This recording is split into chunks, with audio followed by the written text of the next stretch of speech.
that's cinematic.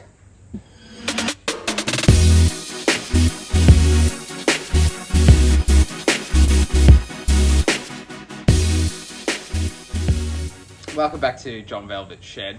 I haven't put a post up in a while because of Christmas and New Year's and being busy with an upcoming wedding. Today I just went through and basically finished up the exhaust, at least the connections of everything, and finished up a lot of other little things. So I've mounted the fuel pressure regulator, and which I bought as well.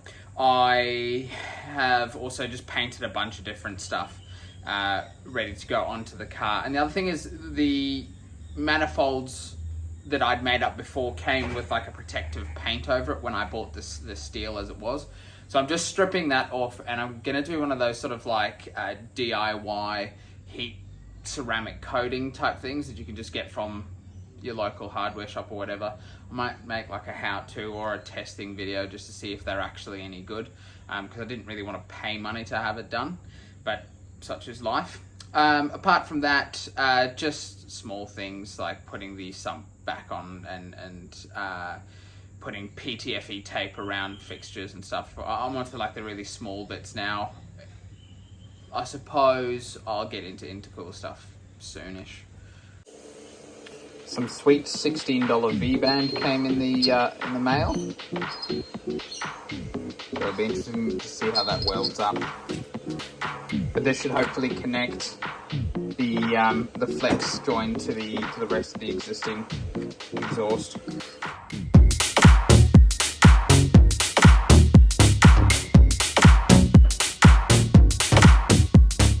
If you're wondering why I'm sweating so much, it's because it's about 980,000 degrees in my shed at the moment, and I've decided it's a good day to weld. So, sweaty pig. Gross. I've just added the V-band onto the dump pipe so that I can put in my flex joint in between those two, but this is what it looks like. Stainless to mild steel. Ooh, naughty boy.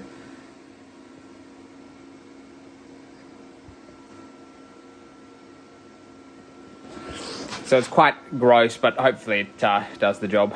So I'm just about to put a slight bend in those joints where the flexi joint is, just so I can follow the pathway that's under the car, and then still have that flexible sort of like joint for heat expansion.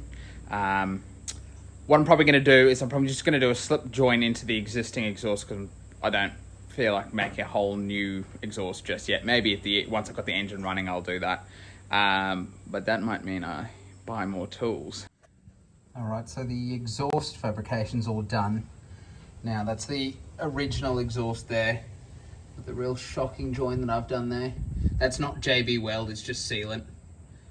I'm still got to clamp that V-band together. It's sitting a bit wonky, but like I said, that flexible joint will give me the movement to be able to get that to sit a bit better. So that's all done, all the exhaust done. Next time what I'll do is I'll pull all of it apart, take it off, and ceramic coat it.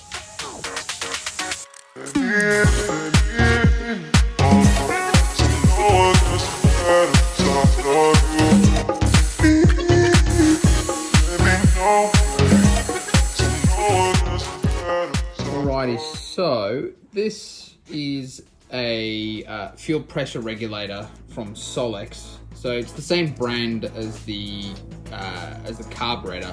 This is actually an OEM replacement for the Renault GT Turbo, which is what I'm basing the sort of like turbocharging system off. Hard to get, managed to get it from Mike Vine's turbochargers down the road, because they've used these stuff in the past. So at the moment I'm just using a bit of angle aluminium to kind of make a bracket. I've just recessed it out. I can't really do this one-handed, but the plan is that it'll sort of sit somewhat in it like that, and I can just mount it up to wherever in the engine bay. I'll show you what it looks like when I'm done with it and I've neatened it up. And I might even paint it, but I also might not be bothered.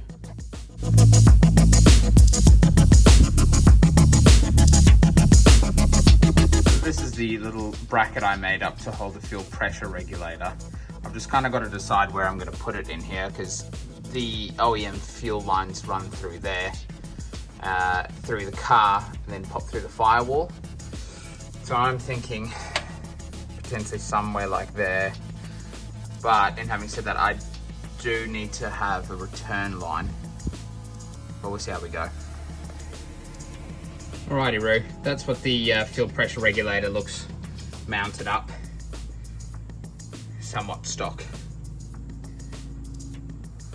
Just some nutserts into that firewall there. Hopefully that's not illegal. We'll find out. I'm finally actually putting the gasket onto the sump and attaching it properly so I can forget about it.